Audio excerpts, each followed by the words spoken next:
Welcome back to another edition of Fly Tying for Beginners. Today we're going to tie a Mr.Rapidan. This was designed by Harry Murray for the Southern Appalachian early mayfly hatches. The hook that I am using is an 80000. This is a size 14, and this is a standard dry fly hook.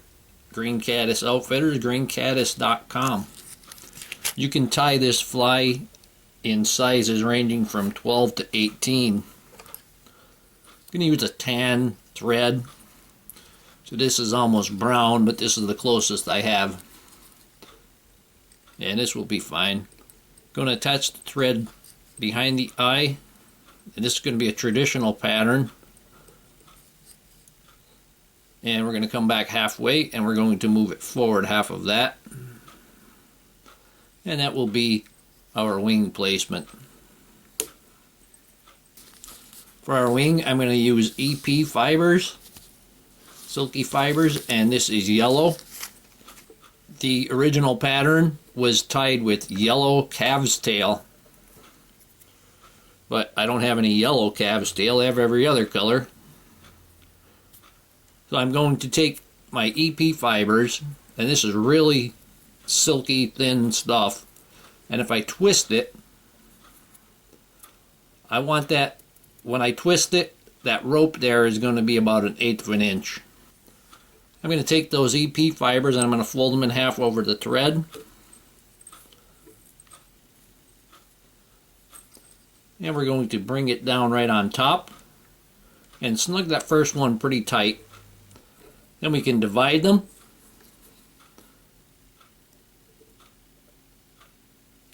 Give them a couple of crossovers to get them aligned.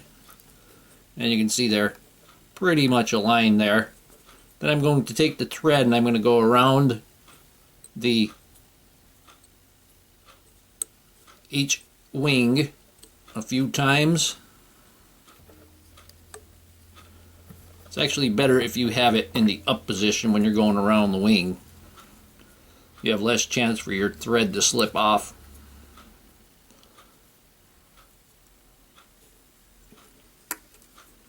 And then we can pull them upright, and you have a nice upright and divided wings.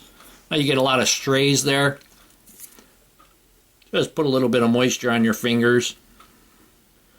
Just lick your fingers and bring them together. Now we're going to take our thread to the tail position. Get that base down. Now for the tail, I'm going to use moose body hair. This hair, unlike the moose mane, this hair is semi-hollow and therefore will help it float. And it's very stiff. I'm going to get it in my hair stacker.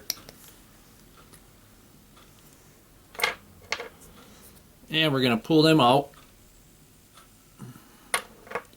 And we got it real long here, and you can see this hair in the back, that would actually spin. But we don't want it to spin. It's going to size up the tail, and I want them about the length of the shank. Before I go tying them on, I'm going to cut off some of this in the rear section.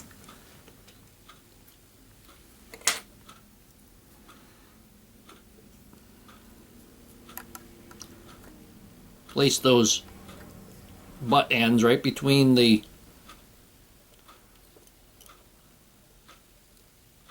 wings.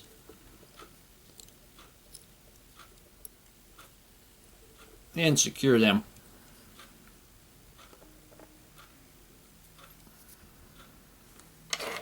Now I'm going to trim off the excess. I'm going to trim them off pretty close to the wing.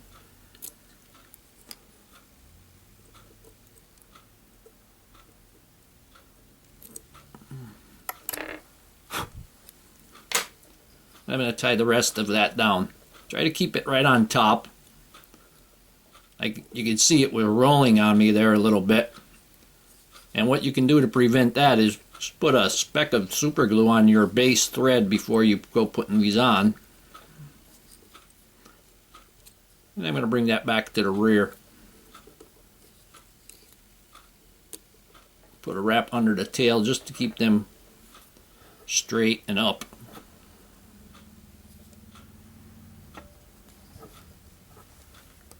For the body, we want a dirty yellow, super fine or poly dubbing, something that's going to help it float very much. Or you can use the original formula was Fly Right dubbing number 34, but you go broke buying every single type of dubbing on the market, so I'm just mixed my own. And this is more or less a wolf pattern. We're going to use this on fast water. And the yellow wings, the purpose for the yellow wings is that you can see the yellow wings better in shaded areas. I'm going to slide my dubbing up. And I probably have way too much on there. I'm going to bring that up to behind the... Whoop. Yep, definitely have too much on there. Back that off one and that dubbing a little better.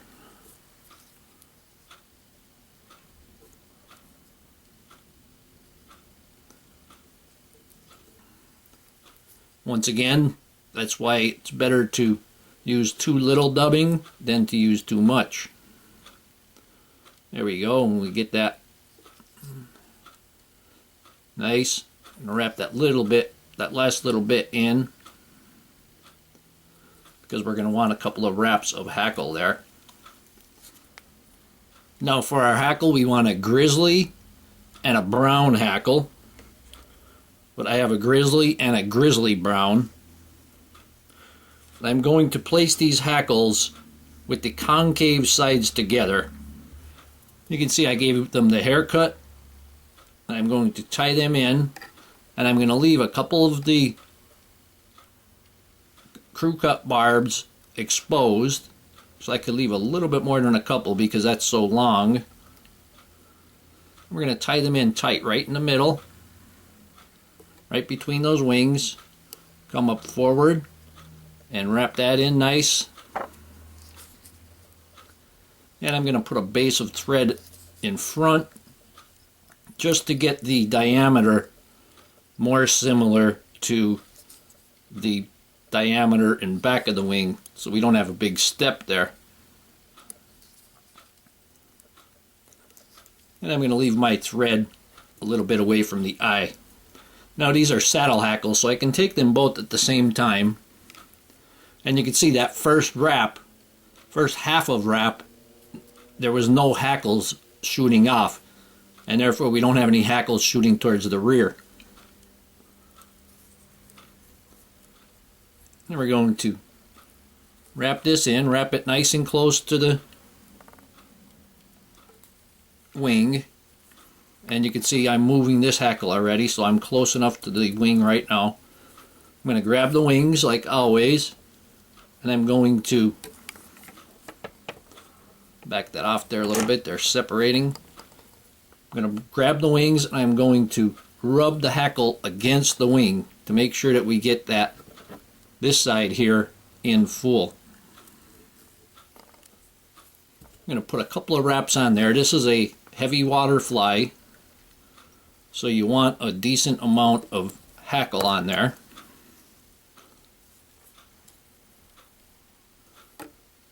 I'm going to pull the hackles back and wrap in front.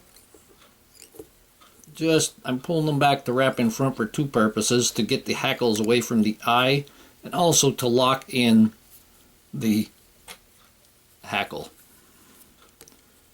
And we can take our poke and snip and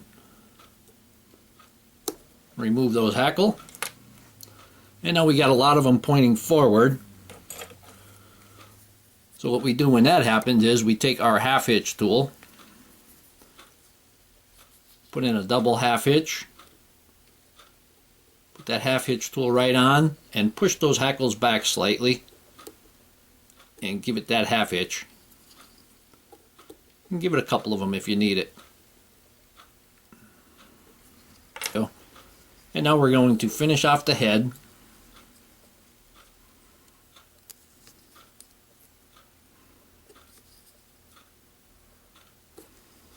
And give it the whip finish.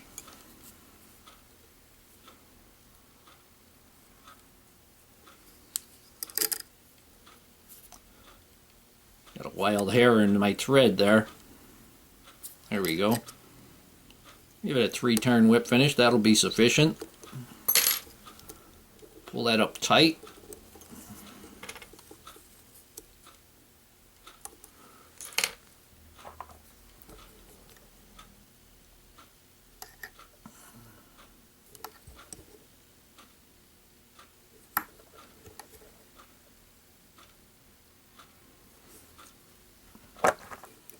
Now we're going to cut the wings to size. Let me widen this out.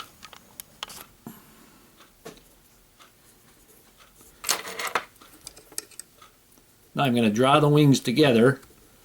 And I want to cut them just, you want to actually make them the length of the hook shank. So you can just pull back and measure. Right here it would be a little bit beyond the body because of the head.